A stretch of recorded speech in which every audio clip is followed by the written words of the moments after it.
down in the ocean, the treasure is sleeping. Kannst du das Schiff vielleicht This nochmal full of so... metals that we need desperately.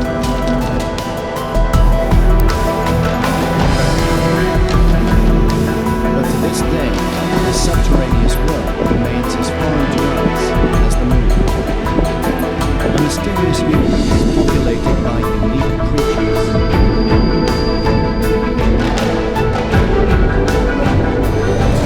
And yet, the industrialization of the deep sea is imminent.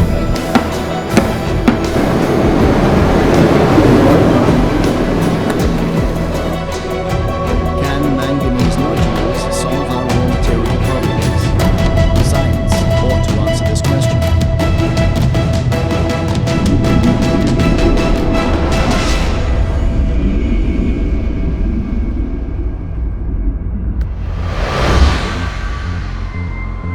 It's the year 2077. What once seemed like a futuristic dream is now a reality. Flying cars, unlimited communication, and mobility.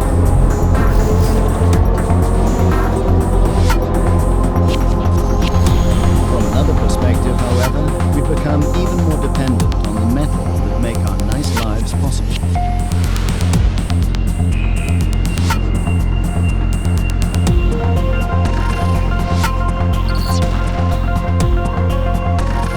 The middle of the Pacific. A good 60 years ago, we saw a way out of the raw materials crisis here.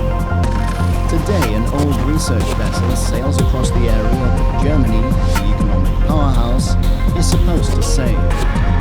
It was once here already on its maiden voyage. Even back then, the markets were nervous because metals were becoming in ever shorter supply.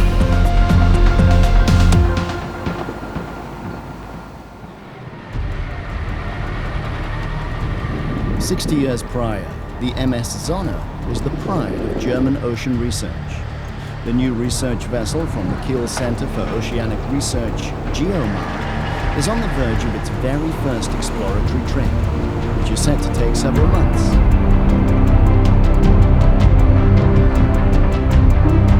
Scientists from all over the world want to explore the seabed of the Pacific. To do so, they will inevitably need to look to the future, a future in which raw materials will be mined from the seabed.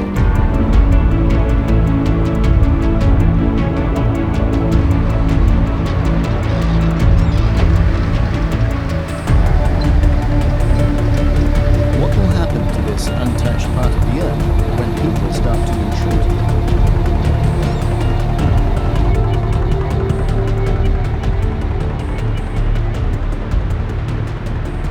Researchers know that an industry utilizing deep-sea mining will advance well in an ecosystem that is important for the whole planet. The geochemist Matthias Heckel has worked with this unique world for decades. Man kann Meeresboden schon sehr gut vergleichen mit dem Regenwald. Wie alle diese Systeme, wo wenig Nährstoffe vorhanden sind, das ist im Regenwald genauso und in der Tiefsee eben auch, hat man eben eine sehr hohe Artenvielfalt. Das heißt, man hat von einzelnen Individuen und Spezien relativ wenige, aber dafür sehr viele verschiedene. The researchers at least want to help to limit the damage that mining the metals from the seabed will cause. But to stop the mining altogether, the expedition leader Jens Granit is a realist. Man kann, glaube ich, die Uhr nicht zurückdrehen, dass wir keine Erze mehr brauchen. Man kann auch keinem sagen, benutzt dein iPhone nicht mehr und Computer machen wir auch nicht mehr und Fernsehen gibt es auch nicht. Das heißt, Erze wird man immer brauchen und man wird auch mehr brauchen. Man soll sich natürlich bemühen, so wenig wie möglich neu zu brauchen. Man wird aber immer mehr brauchen. Und da kann man sich überlegen, okay, wo sollen die Erze herkommen? An Land ist es irgendwie endlich, das machen wir schon eine ganze Zeit. Und die großen Erzminen, die laufen langsam trocken. The wounds that we inflict on the earth when we mine ore are immense. Chile has the largest copper deposits in the world. In fact, the whole country's economy is dependent upon it. That comes at a cost. It is not possible for life to exist in the area surrounding the largest copper mines in the world. Open cast mining has polluted the environment.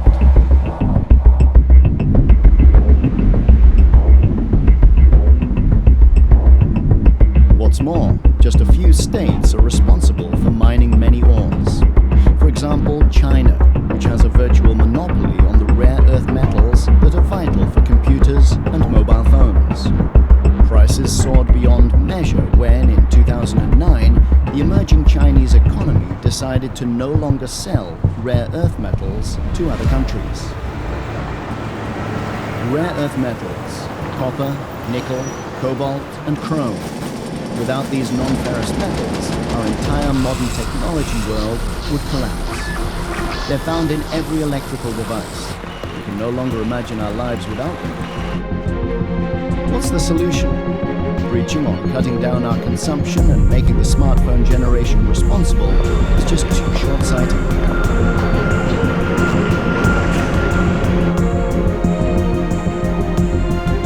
Even environmentally friendly technology such as wind power demands large amounts of copper. Around 30 to 60 tons of copper are built into every wind power plant. Germany has a long tradition of ore mining. There were once ore mines all over the country. The ore mountains even owe their name to these rich resources.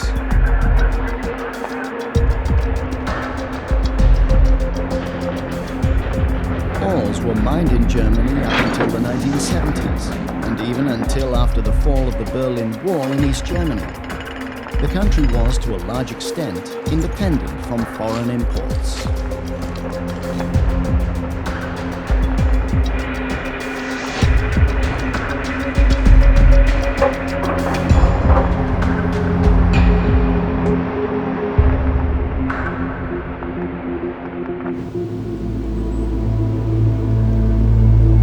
But the mines have long since been abandoned. The concentration of ores in the earth is in too short a supply compared to the mines abroad.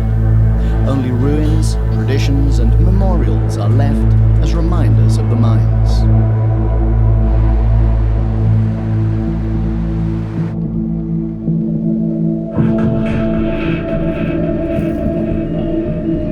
Meanwhile, Germany has made a name for herself in the world of metal recycling. The largest copper recycling plant in the world is in Hamburg.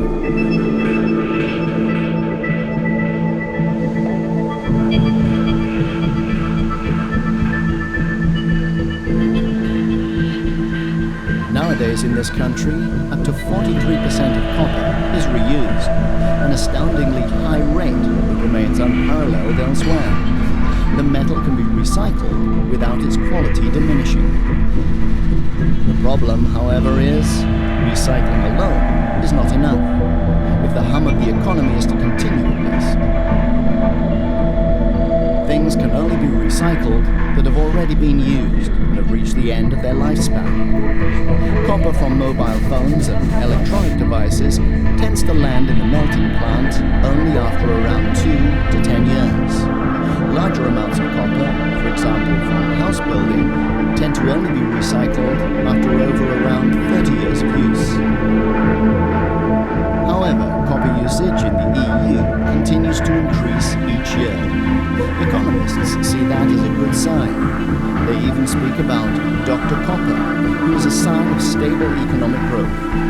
On the other hand, it means as long as production does not go down drastically, more and more copper will need to be mined. The ore from recycling can never be enough. Today, the price of copper is subject to strong fluctuations caused by speculation. An alternative? The nodules in the deep sea.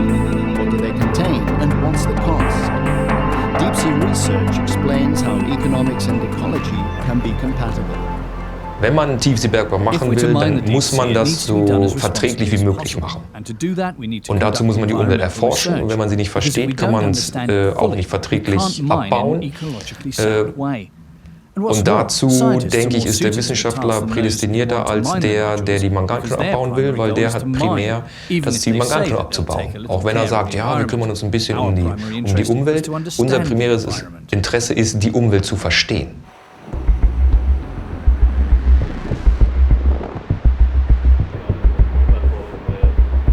Pioneering work is absolutely necessary in the case of the deep sea, as the ecosystem here remains almost completely unknown to us.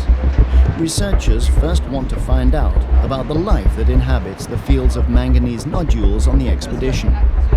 The metal and sand nodules have already been lying here for millions of years.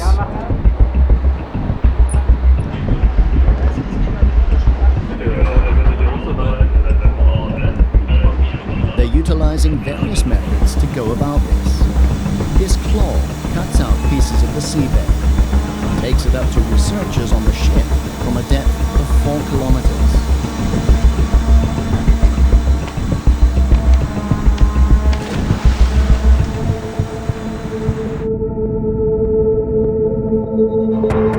There are manganese nodules in all of the oceans, but only in the Pacific, in the so-called Manganese Nodule Belt, do they reach such a high density that industrial mining really makes sense.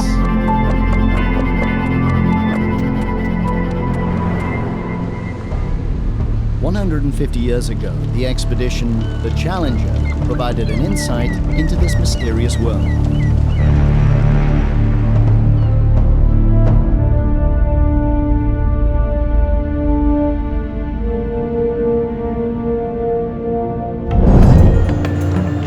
A good 20 years later, the first German deep-sea expedition followed, with Valdivia. In 1898, the German Empire wanted to no longer lag behind Great Britain. For months, their researchers sailed through the Arctic.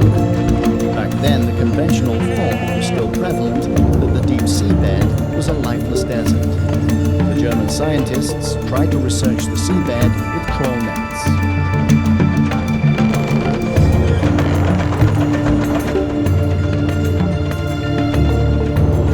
As the first nets were lifted, there was great surprise.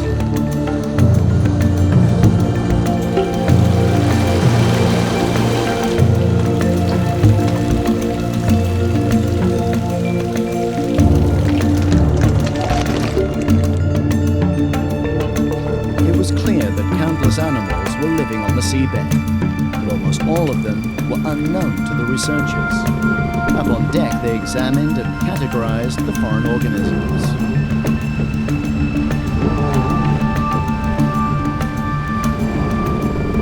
They brought home countless specimens and detailed illustrations with them.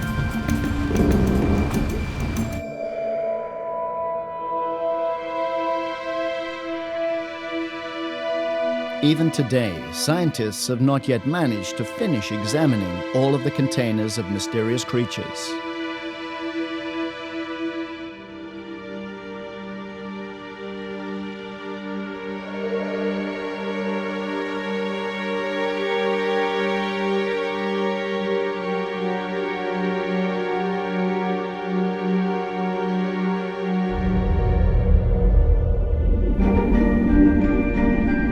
Unlike their colleagues in past centuries, modern sea researchers are now able to observe animals on the ocean floor in their element. They've known for a long time that the deep sea follows its own rules.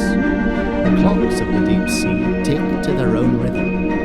The animals here grow slowly and become very old, many only reaching sexual maturity at 30 or 50 years old.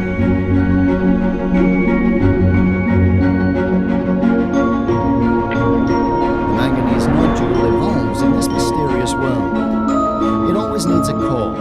Many modules contain shark teeth. Metals dissolved in the water slowly accumulate around the core, a process that takes millions of years until finally a fist-sized nodule has formed.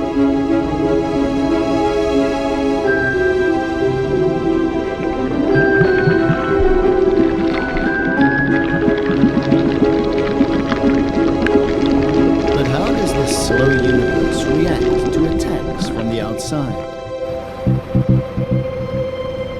Sea biologists asked this question in the 1980s. Even then, intensive debate surrounded manganese nodule mining. In order to imitate a disruption similar to that of mining, they lowered a plowing harrow down into the deep and pulled it across the seabed, 78 times in total. 7 years later, in 1996, they found the same spot in order to check the test area. The marks left were still visible.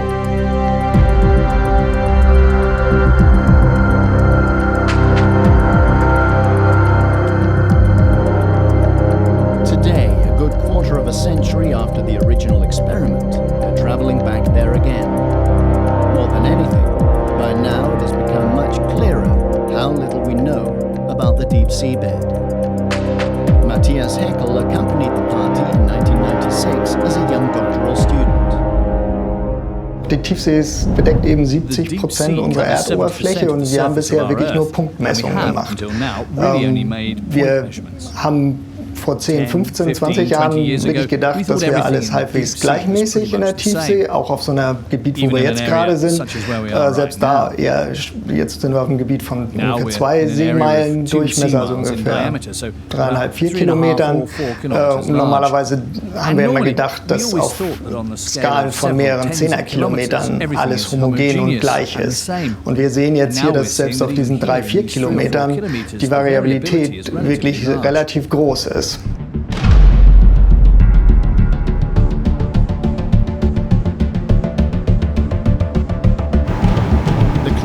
Show how much of the variety is still present. If it has brought a piece of the seabed as planned, it will deliver valuable findings. Every single specimen taken in the deep sea is a small piece of a mosaic that can generate more knowledge.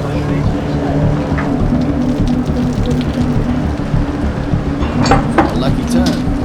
It's a good haul.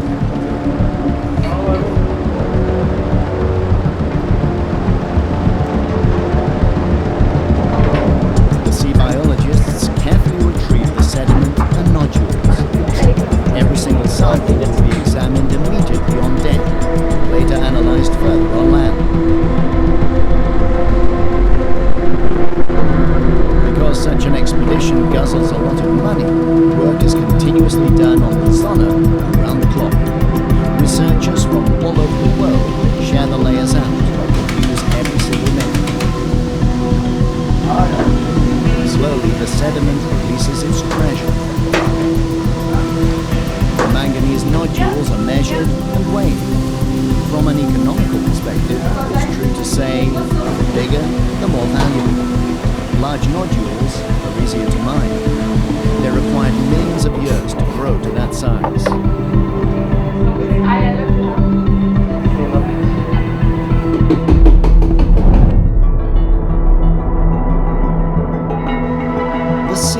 Always fascinated mankind. Endless expanse, awe-inspiring waves, a space for yearning, around which countless myths are based, in which anything seems possible.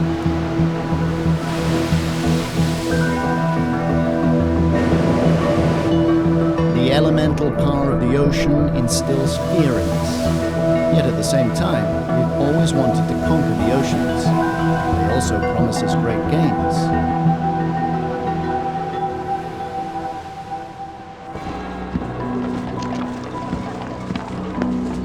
Even the earliest businessmen didn't dare venture into the dangerous oceans to make a profit.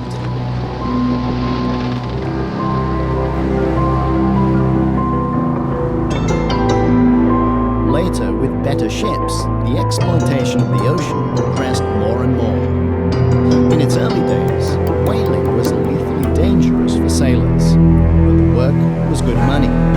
Valuable whale fat was required for candles, cosmetics, and many other uses.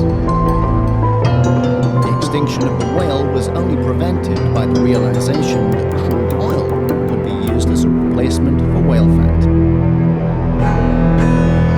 Nowadays, fish stocks are in similar danger to the whale. Not a single fish can escape the trawl nets that are now dragged across the seabed. Many species are threatened by extinction.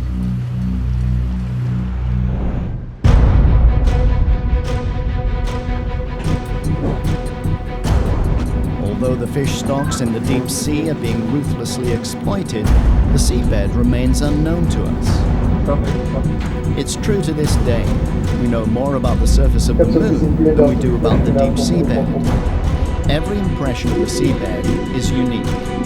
These researchers are the first to be able to see the deep seabed in the same place that the earlier experiments happened 19 years ago.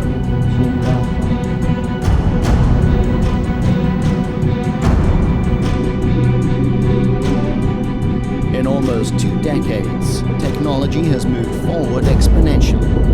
Today, much clearer images of this mysterious world are possible.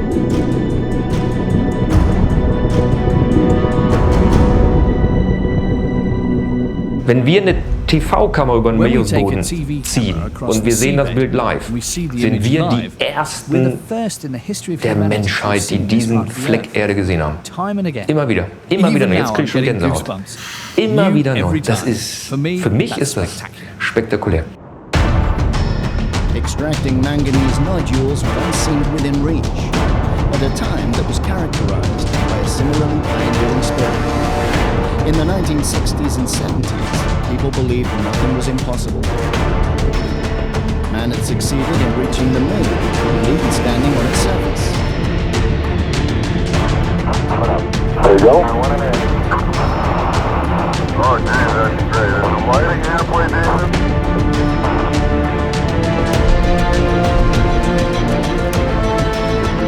The Mariana Trench, probably the deepest part of the sea, had been navigated by Frenchman Jean Picard with a submarine. What else was lying on the beach? People dreamed of houses on the seabed, where they could live just as naturally as on land. But this optimistic time was also one of the most dangerous in history, the time of the Cold War between East and West. The Soviet Union and the USA stood irreconcilably against each other and left no stone unturned in their spying efforts. When a Russian submarine sank in the middle of the Pacific, the USA used manganese nodules as a cover-up story. A ship built by the billionaire Howard Hughes was apparently going to research how manganese nodules could best be extracted. In reality, the American CIA wanted to salvage the submarine. It was the most expensive CIA venture in history. The international public swallowed the story of the manganese nodule mining. The submarine, however, tore apart while being retrieved. Only parts of it made it to the deck to be analyzed. The hype surrounding the manganese nodules back then was short-lived. Ores were cheap. The mines on land seemed inexhaustible. Today, on the other hand, extraction from the seabed seems inevitable.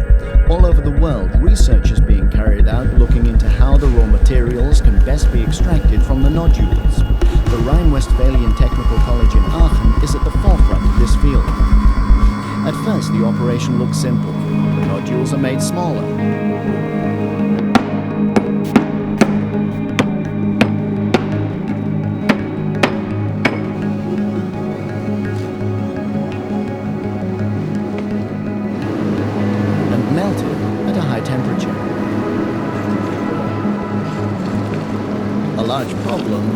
Concentration of ores. More than 90% of the manganese nodules consist of sand and manganese. Both materials can be used, but are already in good supply on land. It is not necessary to carry out costly deep-sea mining for sand and manganese.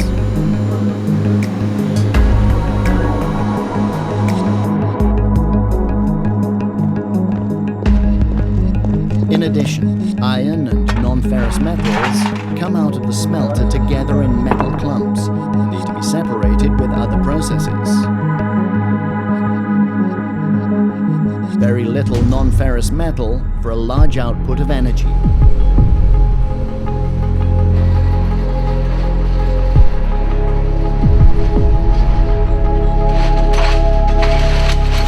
Amongst other things, it's due to this metal that deep-sea mining is still at the top of the agenda of the European Union. Nickel. Countless products rely on nickel to be produced. Stainless steel, for example, like the kind produced by this company and exported across the whole world. The steel industry remains to this day a backbone of the German economy. Due to the increasing urbanization, its importance will continue to grow into the future, as we also need steel for building work.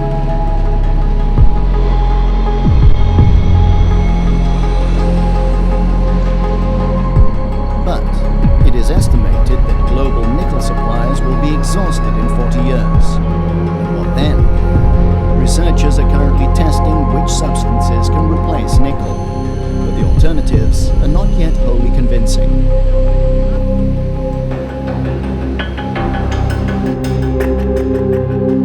Up until now, Germany has mostly imported nickel from Russia. town Norilsk is Russia's center of nickel mining. Stalin built it purely for the mine workers. The extraction of ores has meanwhile completely destroyed the surrounding area. For strategic reasons, many countries are looking for an alternative to importing from Russia. For that reason, countless companies around the world are at the starting gates to begin with manganese nodule extraction over the coming years. They rely on the technical know-how from other projects. A Belgian company has already created artificial islands in many places around the world, using sand that is being pumped up from the seabed. If we believe the engineers, it doesn't make a big difference whether they extract sand or manganese nodules from the seabed. But is that true? With this so-called trencher, the Belgians lay cables and pipelines on the seabed. It practically presents a prototype for a manganese nodule collector, and in principle, it can be converted with just one tube. The market situation is clearly in the foreground for the Belgians too. Well, we have 5 metals in the polymetallic nodules. It's copper, it's nickel, molybdenum, cobalt, and manganese. But we see this as a nickel project. Nickel is the most important metal in our polymetallic nodules. The trencher is currently being deployed in depths of around 2,000 meters. It's been built especially for the high pressure underwater. Any sensitive electronic systems are hidden behind thick metal layers. The tank-like vehicle weighs 55 tons, and the collector is set to be even bigger. It's not difficult to imagine the havoc this would wreak on the seabed. Ecological impact is always important, and we from the DEME group are doing our utmost to reduce our impact. And we have to also consider that we need those metals coming from somewhere. So terrestrial mining also has an impact, so we will do our best to prove that seabed mining impact is less than terrestrial mining. A tube instead of a claw, a third larger, equipped with yet more robust chains, and the collector is complete, though it would be moving through waters twice as deep.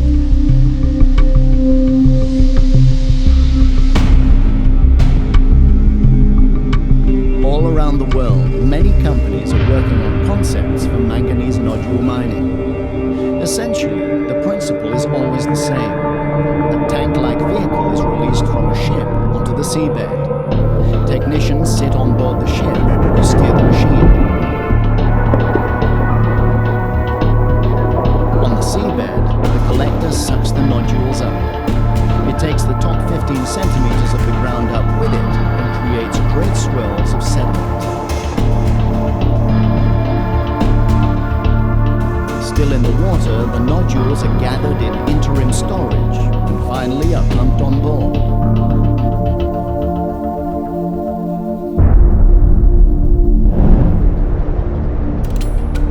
During the extraction, the sediment on the ground, which normally hardly moves at all, drifts through the water, only settles back down very slowly. The researchers on Sonne are investigating what kind of effects that will have.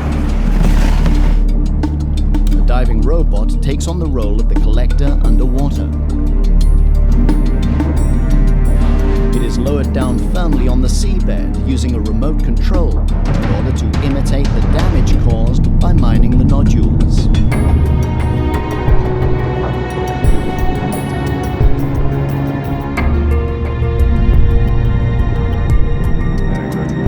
Fine sediment can be dangerous for the animals and plants on the seabed. Da sind zum Teil schon reduzierte Metalle, Sedimente drin, die dann eben Sauerstoff zehren in der unteren bodennahen Wassersäule und diese Metalle eben auch freisetzen. In den Manganknollen und den Sedimenten drumherum sind halt einige toxische Metalle wie Kupfer, Nickel, Kobalt, seltene Erden, die eben toxische Wirkung haben. In order to see more precisely how the animals react to this disturbance, the researchers catch individual animals on the seabed using the diving robot and expose the released metals to a concentration that will be about realistic during mining. The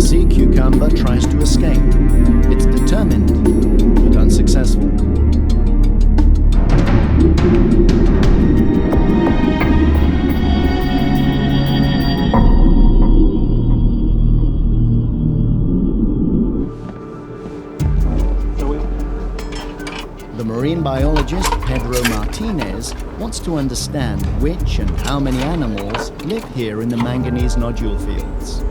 The so-called multicorer is meant to cut out samples from the sediment. Pedro Martinez is looking at the question of how the animals deal with being disturbed. As here in this very area, the animal world was disturbed by his colleagues 26 years ago. Has it recovered? There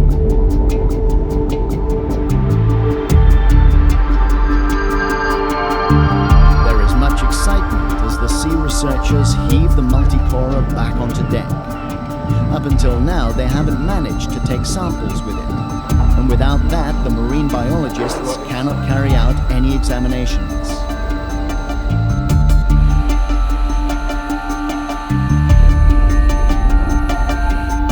Did it work this time?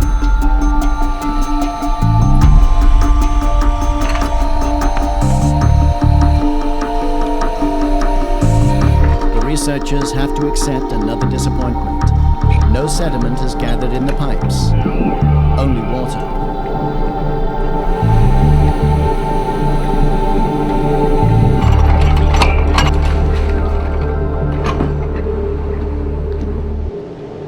They have more luck using another method.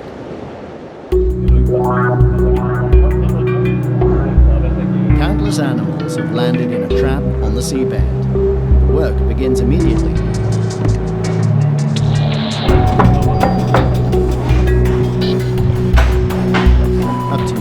Nobody has known which plants and animals live on the nodules and around them. If the animals don't appear anywhere else, it means that the mining of the nodules is their death sentence. So now every single creature will be examined on board and carefully categorized. All the samples are prepared to be taken away. Across the sea, they will later be delivered to laboratories all over Europe.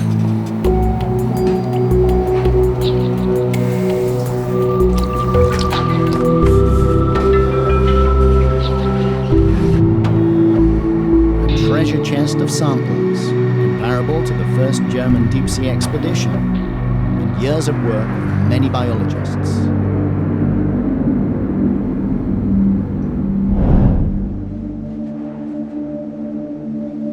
Pedro Martinez can only conduct a precise analysis of the animals back on land, in his laboratory in Wilhelmshaven.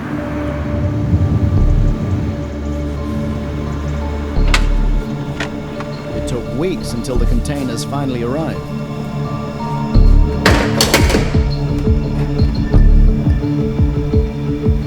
Just like before, unknown species are still sketched out today.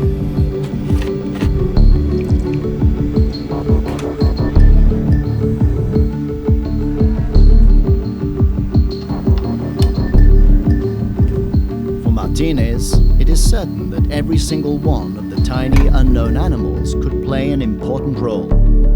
Ecosystems are, after all, extremely complex.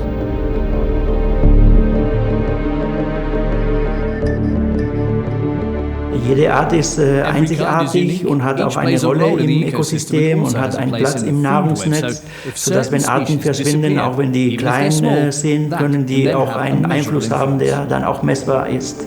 The genetic analyses have not yet been concluded. The scientists will only be able to say in a few months' time what kinds of animals live solely in the nodule fields. Nonetheless, it is already clear. Es gibt sehr viele Arten in der Tiefsee und die meisten Arten sind auch unbekannt. Also wir schätzen, dass 99% der Arten, die dort leben, noch nicht beschrieben worden sind.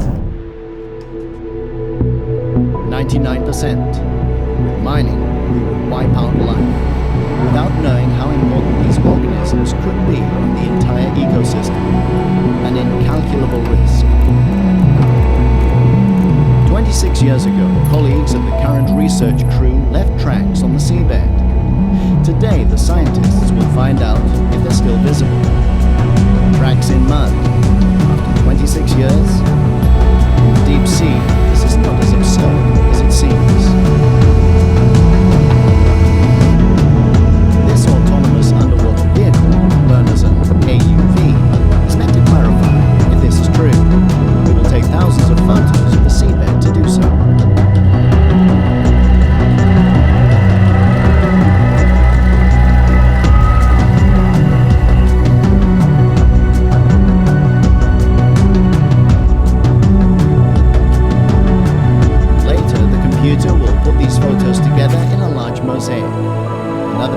puzzle to help us understand the deep sea.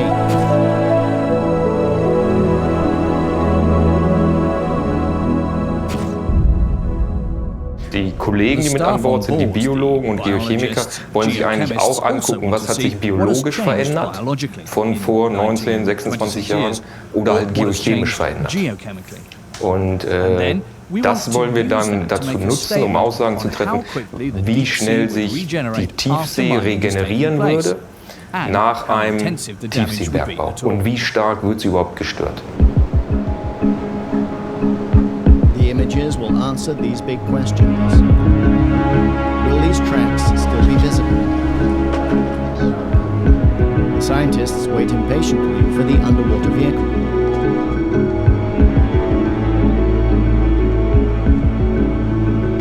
The expedition has brought one surprise after another.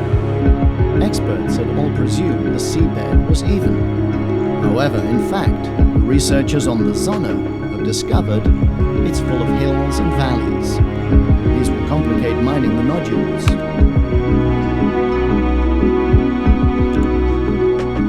The computer slowly puts together a mosaic from the images of the seabed. After 26 years, the tracks from the ploughing harrow are still just as clear as if they had been made yesterday. But how bad is that? That's where opinions differ. Es gibt auch Untersuchungen in Flachwassergebieten am Schelf, wo Eisberge wirklich durch den Meeresboden flügen. Da gibt es dann Eisberg-Plaumarks. Die sind dann deutlich größer als das kleine bisschen Gekratze, was wir gemacht haben. Und diese Plaumarks kreieren ein Relief im Meeresboden von mehreren, manchmal mehreren 10er Metern Höhenunterschied. Und da tobt das Leben. But will it be like that in the deep sea? The researchers want to take a ground sample from the place the ploughing harrow swelled up sediment 26 years ago. This will give them an idea of whether the seabed has changed. Alles klar, Brücke von Labor.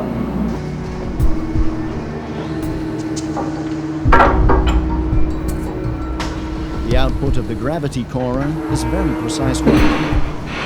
Kannst du das Schiff vielleicht noch mal so 5 Meter nach Norden versetzen?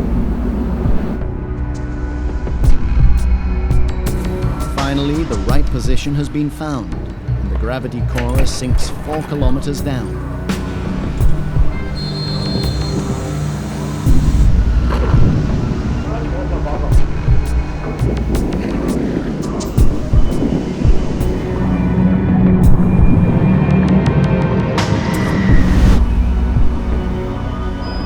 If it is not lowered down onto exactly the right part of the ground, the sample taking will not be successful.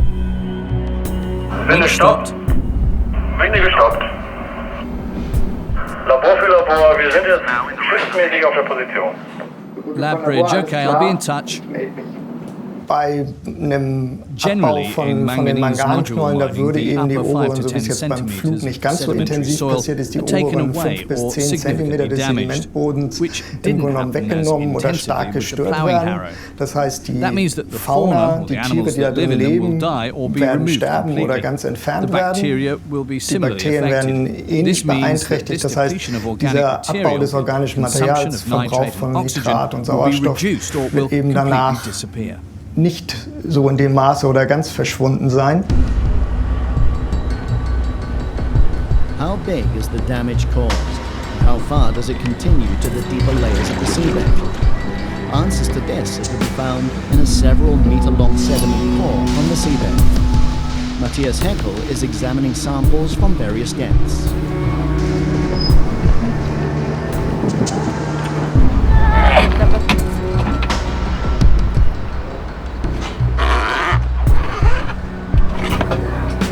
Sediment core operation was successful. On board the Sonne, many staff members help out when a task needs to be completed quickly. The team quickly brings the core to the cold storage room in order to take out individual samples. Due to the ploughing harrow 26 years ago, oxygen got into areas in which it usually doesn't occur. Die ersten Ergebnisse, die wir sehen können, vor allen Dingen an den Sauerstoffprofilen, ist, dass der Sauerstoff eben ungehindert in das Sediment eindringen kann. Die mikrobielle Aktivität in diesen Oberflächensedimenten ist nach wie vor nach 26 Jahren stark gestört. Und erwartet hatte ich, dass die mikrobielle Aktivität sich doch schneller erholen kann. Damaging geochemical processes in the ocean can signify a dangerous interference. The seas are giant CO2 storage spaces. They absorb CO2 from the air. It's partly bound in plankton and sinks to the ground. It's partly transported by streams deep underwater and can stay there under certain conditions for centuries. An additional part is given back to the atmosphere from the surface. Der Meeresboden, gerade die Tiefsee, weil es die große Fläche eben ist, das ist der große Motor unseres globalen Kohlenstoffkreislaufs. Das ist der große Stabilisator unseres Klimas auf einer Zeitskala von ungefähr 100.000 Jahren. Und dazu kommt dann noch der zweite Kreislauf, den wir jetzt vielleicht dann anfassen, wenn wir großflächig in der Tiefsee agieren. Das ist dann Sauerstoff. Der Tiefseeboden stabilisiert eben auch den Sauerstoffgehalt am Ende des Tages. Da reden wir dann auf Zeitskalen von etwas mehr als 2 Millionen Jahren.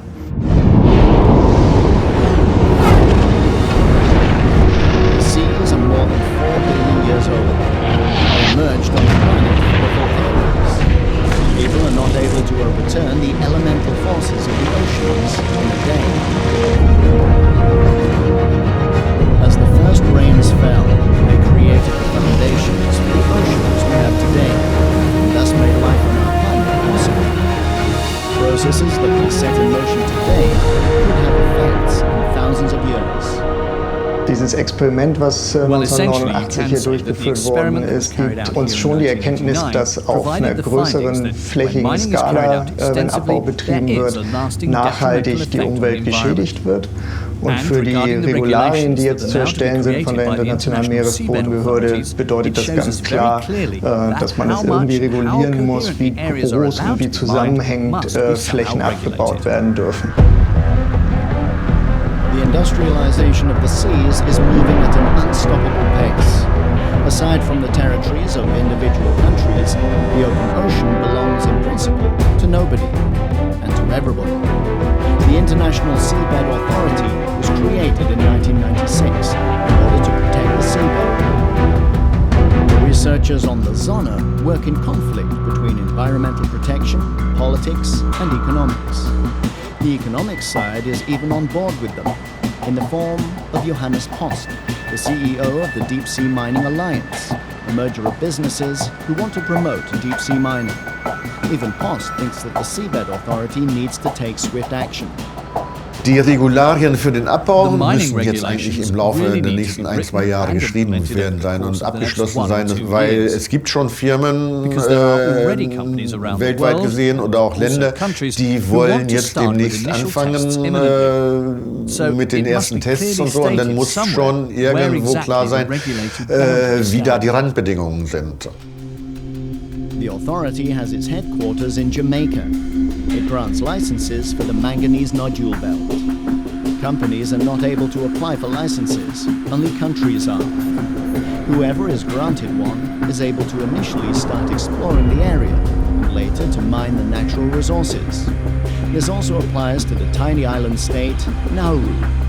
The people in Nauru see deep-sea mining as a chance for economic prosperity. Consequently, the government agreed to an offer from the company Nautilus Minerals to apply collaboratively for a license to start exploring. Keiner der kleinen, armen Staaten hat sich so richtig dafür interessiert, bis dann große Firmen kamen und sagten, Mensch, hier, ihr habt die Möglichkeit, dort ein Lizenzgebiet zu bekommen, wir bereiten das alles für euch vor und ihr seid dann unser Sponsor-State und wir werden dann den Meeresbergbau dort vorantreiben, inklusive Exploration. Ihr habt keine Kosten, ihr kriegt dann noch für eure Lizenz dann auch noch Geld. But does it work as simply as that? The islanders already once experienced sudden riches from natural resources and a subsequent crash. Not even 40 years ago, Nauru was one of the richest states in the world. So rich that the government didn't impose any tax. On average, every citizen owned 3 cars for 29 kilometers of tarmac road on the island. The wealth of Nauru's came from one single resource, phosphate. Since the year 2000, the resources have become almost completely exhausted. Nauru plunged almost overnight to the status of a developing country. Since then, the island has withdrawn from the contract with Nautilus and wants to extract manganese nodules independently. Will that bring renewed prosperity? Die Frage ist eben am Ende, wie viel fließt eigentlich an die Bevölkerung zurück? Was hat so ein dritte Weltland am Ende davon, wenn die abgebaut werden von einem großen westlichen Konzern? Dann besteht die Gefahr, dass sich nur ein kleiner Prozentsatz der Oberschicht in dem Land das Geld in die Tasche steckt und der Rest der Bevölkerung vielleicht 2, 3 Schulen hingestellt bekommt. Und das war's aber. Arbeitsplätze werden zu großer Sicherheit nicht geschaffen für diese Länder, weil die eben diese hochspeziellen Jobs, die gebraucht werden in dem Tiefseebergbaubusiness, dort gar nicht vorhanden sind.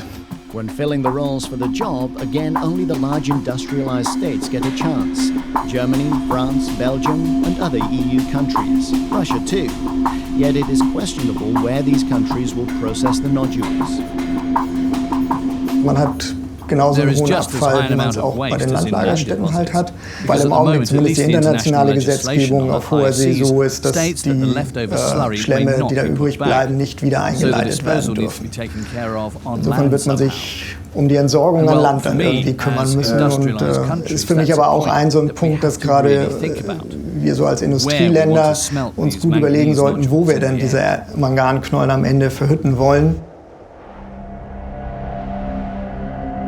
Latin America is not far, and to get the manganese nodules all the way to Germany would not make sense economically.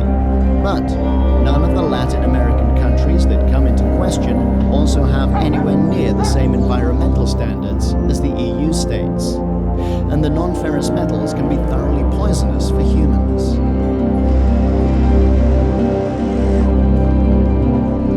Countries like Germany make sure that the smelting of the nodules does not make people here ill and increase their misery, and that our prosperity and growth does not trigger an ecological crisis. In 2077, we'll know the answer. Presumably, those responsible would have chosen the easiest path. In this case, mining the nodules would have brought the industrialized countries non-ferrous metals for a few more decades, and would have given nothing to the people of Latin America. In 2077, the aging research ship, the Sonne, sails again in the Manganese Nodule Belt. Now it is fully automated. The state of the seabed has surpassed even the worst fears of the researchers of the past. The diving robot meanders through the destroyed wasteland. At least, some animals have dared to return to the area after mining was given up. Even in 2077, we can't yet say how the damage to the ecosystem will affect the climate. Millions of years will go by until new manganese nodules form. They're by no means a renewable resource. Should they be mined anyway?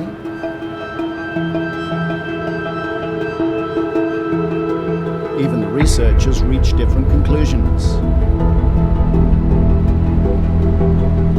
Das ist eine große Ressource, die tief unten im Ozean ist. Und wenn ich an Land etwas abbaue, mache ich auch einen ganz großen Impact, der die Menschheit möglicherweise direkter beeinflusst, als wenn ich es unten im Meer mache. Das ist eigentlich am Ende wirklich eine gesellschaftliche Frage. Wollen wir alles anfassen, was wir technisch in der Lage sind zu tun? Oder wollen wir uns doch ein wenig weiterentwickeln in unserem Verhalten zu wirklich regenerativen Methoden, bevor wir jetzt eine neue Ressource in einem Ökosystem, was für den Gesamtplaneten am Ende wichtig ist, angehen, wo wir die Konsequenzen nicht wirklich abschätzen können. Who decides on the priority? Deep-sea mining has a financially powerful lobby. The seabed doesn't.